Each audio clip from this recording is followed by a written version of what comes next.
offers for people who want that, you know, the ability to go through and kind of tinker with the various aspects of the character type and the character descriptor or whatever, so that they can really get, you know, exactly the character that they want. And I mean, Numenera is a difficult game to try to min-max, but if you wanted to try, you can try.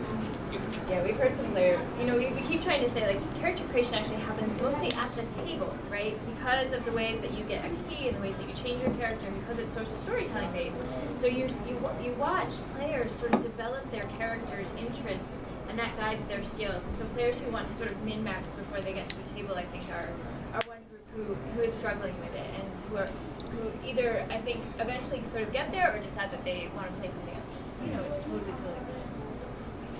You know, it's funny too, and this was actually kind of unintentional, but I like the way it worked out, is that one of the things that takes the longest in character creation is actually figuring out how your character fits in with the other characters at the table.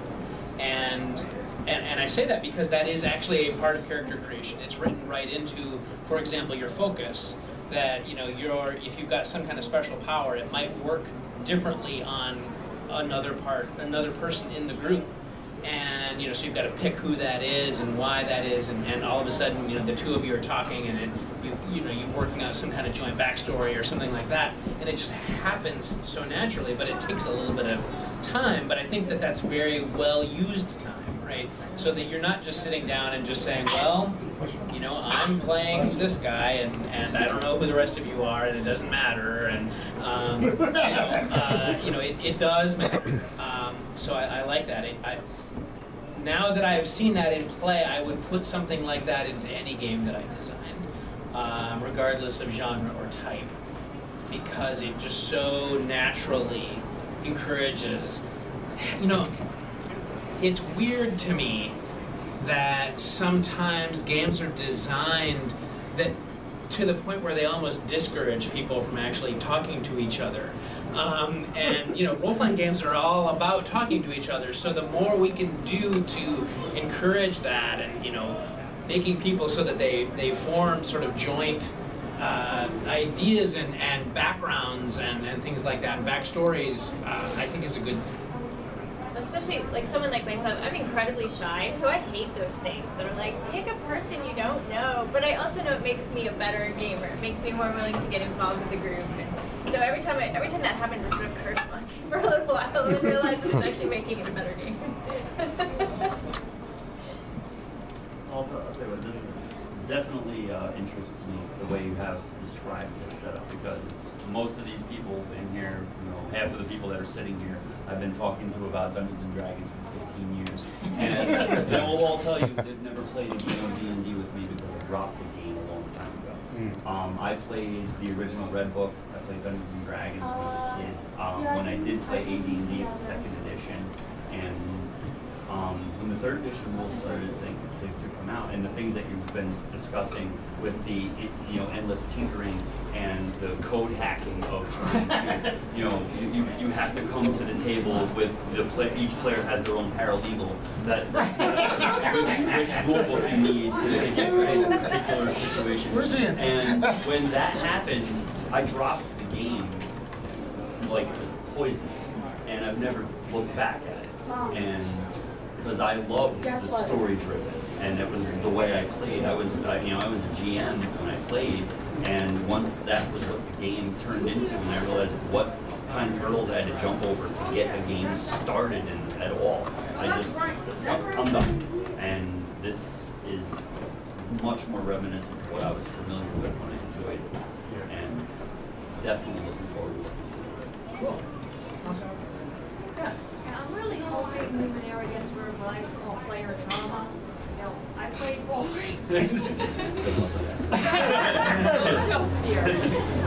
That's in the player, nothing there. I played games where we're in the middle of a game, we're getting into the story, and then someone stops everything dead to talk about a rule between him and the GM or him and another player, and I just want to play the game. And since they're arguing about this, I feel like banging my head on the table. So There isn't a lot to argue about in that way in Numenera, just because it's just a very different kind of game. You know, Players, my experience so far is players are much more likely to argue about what their characters are going to do, right? I'm going to hover over the bridge. No, I'm going to do this. No, I'm going to do this. And so you get more like, what are our characters going to do, right? Because as GMs, we kind of, I mean, the rule book even says that we are the masters of the rules. The rules do not master us. And so if that interaction begins, the GM can just be like, you know what, this is the rule right now, we're moving forward, right? And so it allows, it empowers the GM to have that response, I think. Well, it's much better when the players are making their decisions based on enhancing the story rather than calculating an optimal decision, trying to break the current equation. And that's always disappointing. I will be quite pleased if that's this game, or at least dialed back. I don't know if it's clear to do. Many years ago when we moved up here, it's about 15 years ago. I was in a second edition of Skills and Powers game, and I hadn't played Skills and Powers when I was before. Without getting too into it, there was a situation where I made a very fancy, basically track based on the story. And what happened is there was such limited material back then. Everybody knew everything. The game stopped, and the players were like, no, you can't do this because they can't beat us. They added with humans or elves and then getting hit by what they thought were humans and low light 90 feet that humans can't do. They were disguised as humans, but they would not play until I explained in the rules how it was possible they could possibly get hit. Which of course destroyed the whole storyline because now they knew it was. Now you knew that they were, Yeah, it was, and it really did sour me on it, not to the point that you went to, because I met this gentleman and he, changed things drastically for me. But I think that no matter. And I like the fact that you just can't do that. Right, really. right. Well, this, we focus so much on mystery and discovery and the weird that in Numenera specifically that, anytime your player says it can't work that way, he doesn't know what Numenera is all about, right? Because the first thing that you do as soon as your players figure out how things work is to change that, right? Because that's what keeps the mystery and that's what keeps it weird, right? But I would say, and this is me kind of getting up on a soapbox a little bit, because I know that not everybody agrees with this, but I would say that no matter what game you're playing, there's kind of a social contract involved where the players, when they sit down at the table, they say, okay, for the next couple of hours when we're going to be playing this game, you're the game master, you're the dungeon master, so we're going to trust you that, whatever you have happen in the game is, we might not know all the answers, right? We might not know that they're actually elves disguised as humans. So if you say that they can shoot us from there, then I guess there must be something weird going on that we don't understand. Or whatever the situation is, there has to be that kind of level of trust. Now, of course, in order for that to work, the game master has to not be a jerk, right? and has to earn that trust, has to be true to that trust, and not just do things that are there to screw the players, just for the sake of screwing the players. There's nothing wrong with screwing players. It's just that shouldn't be the end goal. That should be a step on the process of making a more interesting story. Unless you're playing Paranoia. Right, and then all that's wrong. And that is the point. So that I kind of feel that way about no matter what game you're playing. But more than any product that I've worked on, Numenera, Numenera doesn't have a game mastering chapter. It has 3. There is a very substantial part of this book that is filled with advice and discussions about how to run not just Numenera, but just games in general. And never have I worked on something that so closely sort of adheres to the way that I think the game should be run. Rightly or wrongly, right? I mean, I'm sure there are a lot of people who will read it and not agree with it at all, but, anyway. Anything else that you guys want to talk about? Yeah. What's going on with Geek Seekers? Geek Seekers is for people who don't know, Geek Seekers is a web series that I do with my friend Jen Page. We go and explore weird stuff for real and film it, but we end up being real geeks about it. Episode 4 just came out, and episode 5 should be out like within the next few weeks. And when episode 5 is out, that will be the whole first arc of our big major investigation. We're investigating a potentially haunted apartment building. When that episode is out, we're going to put all those episodes together and put a bunch of behind the scenes stuff that we've shot together and put it onto a DVD. And oh, cool. We kickstarted Geek Seekers, and so that'll go out to Kickstart backers, plus it'll be available. And thank you. Thanks. Yeah? Oh, yeah. To take a step back, like Numenera, and specifically, I've done a little bit of a very small amount of game design for Red Brick Limited before that kind of exploded with Fading Sunstone Edition and everything like that.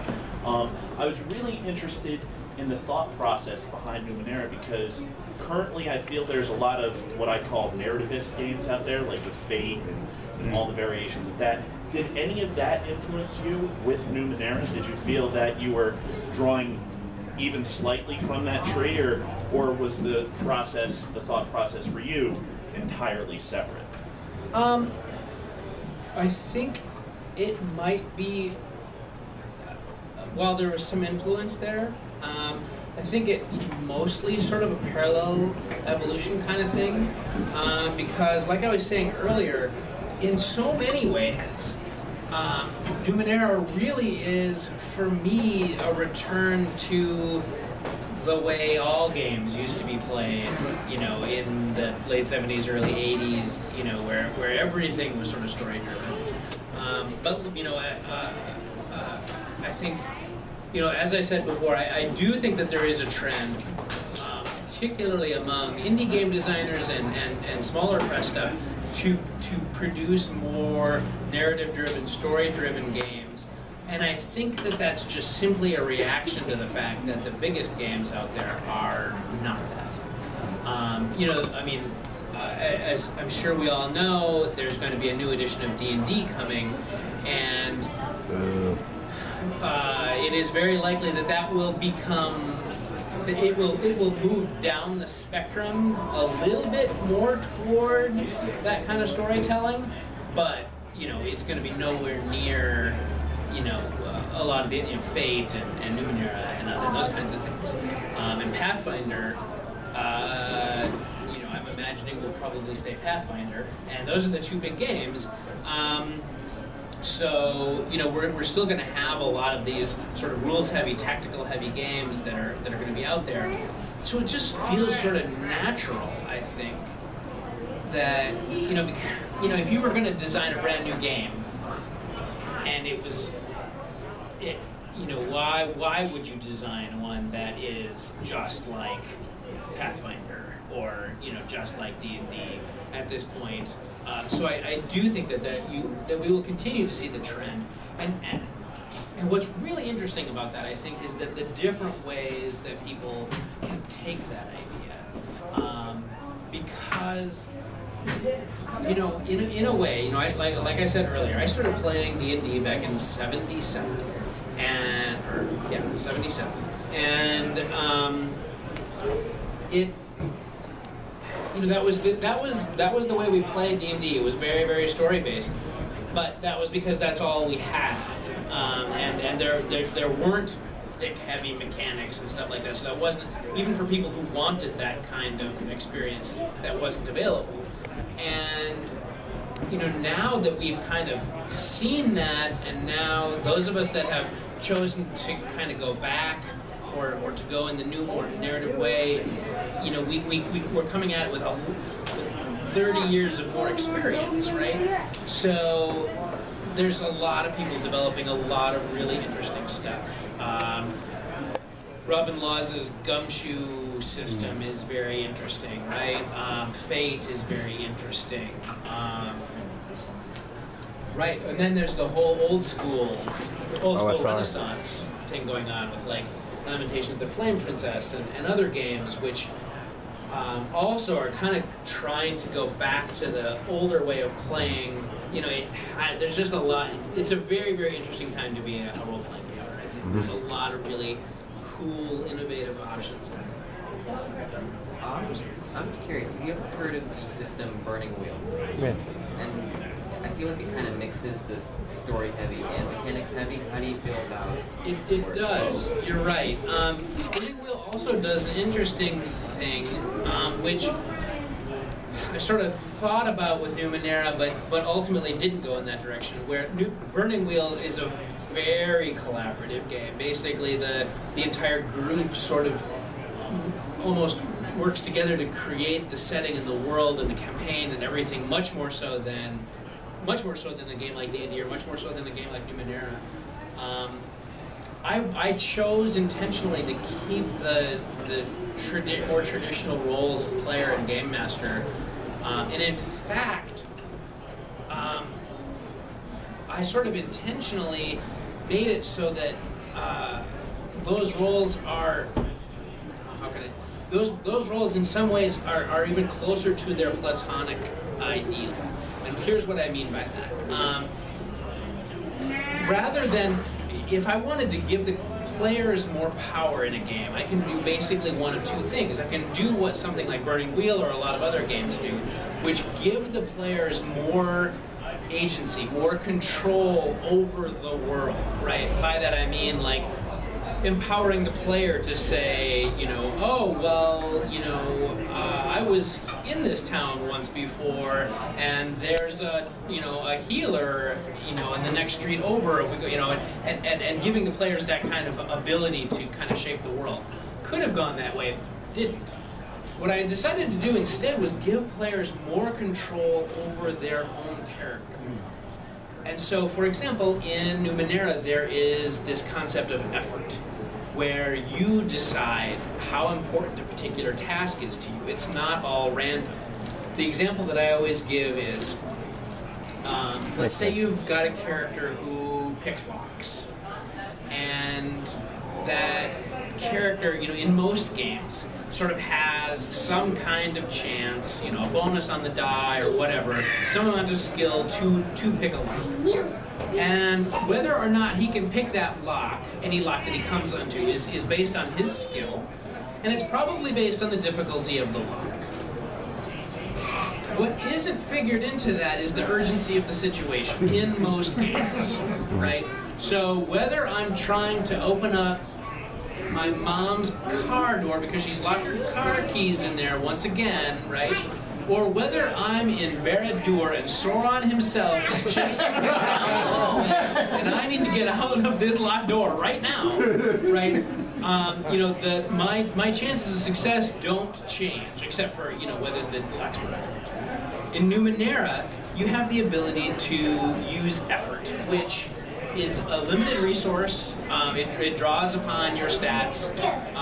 You know, so you basically are expending effort, and you are saying, this time I'm doing this task is more important than the last time I did this task, and so I'm going to have a better chance at it. I'm basically changing how difficult this is going to be for me this time.